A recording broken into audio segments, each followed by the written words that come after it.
آئیے کتاب رحمت سورہ الکہف اٹھائیں۔ اللہ تعالیٰ نے ایک واقعہ بیان کیا ہے حضرت موسیٰ اور حضرت خضر علیہ السلام کا، کہ حضرت موسیٰ علیہ السلام عزم مصمم کر کے جب چلے تو اللہ فرماتا ہے کہ ہم نے حضرت موسیٰ علیہ السلام کو جس بندے کی نشانی بتائی تھی وہ بندہ ان کو وہاں مل گیا۔ سفید چادر اوڑے حضرت خضر علیہ السلام وہاں لیٹے ہوئے تھے، تو یہ جا کے ان کے پاس کھڑے ہو گئے کہ حضرت میں آپ کی خدمت میں اس لیے آیا ہوں کہ اللہ نے آپ کو جو خصوصی علم عطا کیے ہیں میں ان کو سیکھنے کی غرض سے آپ کی چوکھٹ پہ آیا ہوں۔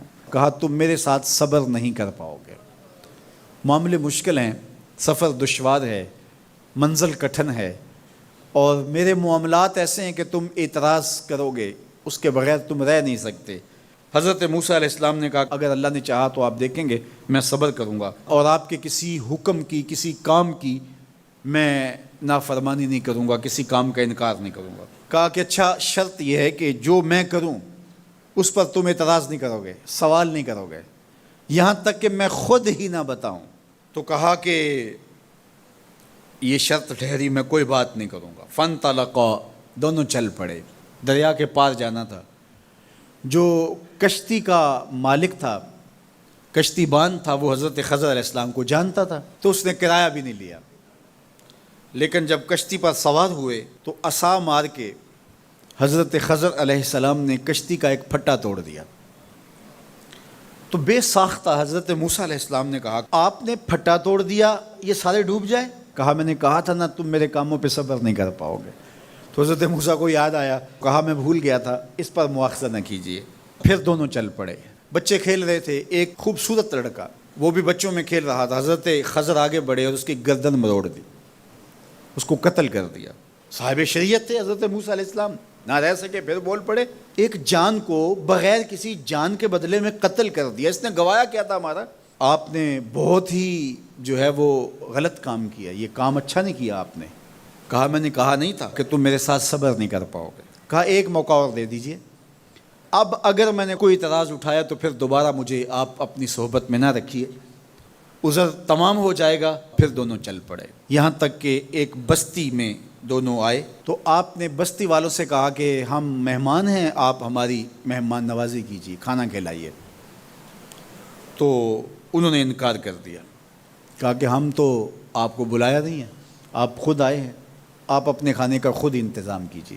گزر رہے تھے گلی سے تو ایک دیوار گرنا چاہ رہی تھی، تو جلدی سے اس دیوار کو مرمت کر دیا۔ کہا حضرت ہم اگر چاہتے تو اس پہ اجر لے سکتے تھے، انہوں نے ہمیں کھانا تک نہیں دیا اور ہم ان کی دیواریں سیدھی کر رہے ہیں۔ کہا اب تمہاری میری جدائی ہو گئی، تم نے یہ بھی اعتراض کر دیا۔ تو انہیں یاد آیا کہ وہ یہ بھی اعتراض ہو گیا۔ اب میں تمہیں بتاتا ہوں کہ یہ 3 کام میں نے کیوں کیے۔ اللہ اکبر۔ اب سنیے، قرآن ہمیں بتاتا ہے کہ ظاہری علم بھی ہوتا ہے لیکن کوئی باطنی علم بھی ہوتا ہے۔ کہا وہ پہلی بات کشتی والی سنو، یہ 2 مسکین بچوں کی کشتی تھی، ان کے گھر کا چولہا اس کی کمائی سے جلتا تھا۔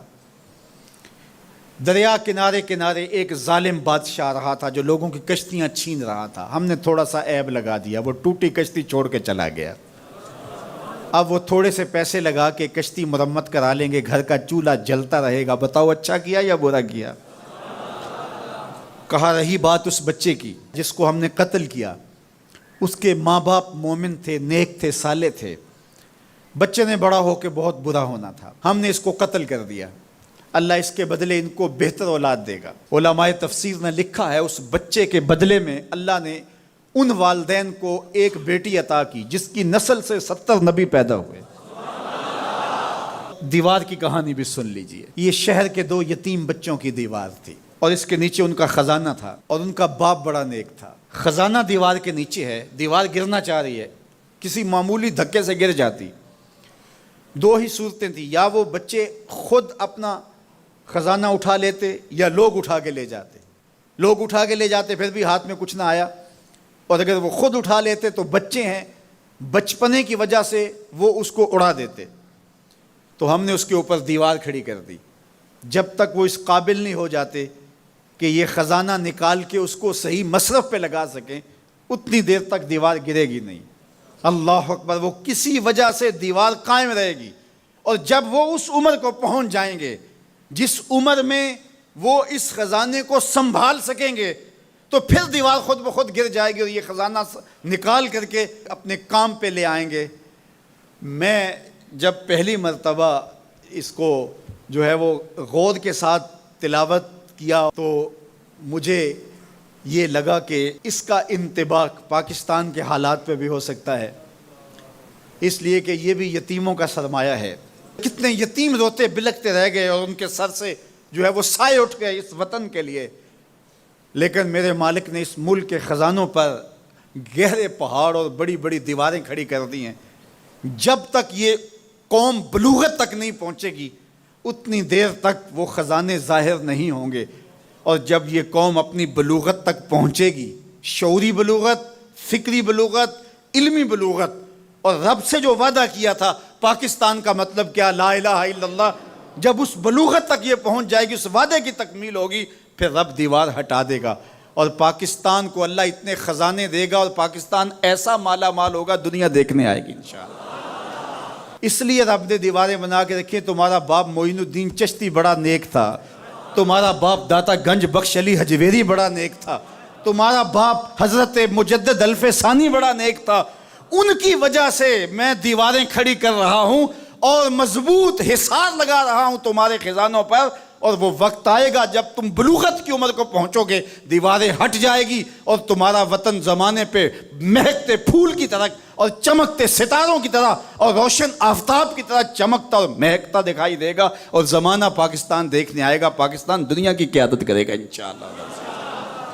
تو کہا یہ تعویل ہے ان باتوں کی جو باتیں میرے رب نے مجھے بتائی، اور یہ میں نے اپنی مرضی سے نہیں کہیں، اور جو میں نے کیا اپنی مرضی سے نہیں کیا۔ تو یہ باطنی باتیں ہیں، شاید یہ باطنی باتوں کے جوش میں یہ بات بھی میں کر گیا۔ وہ کیا کسی نے کہا تھا کہ بھری محفل میں ایک راز کی بات کہہ دی، بڑا بے ادب ہوں سزا چاہتا ہوں۔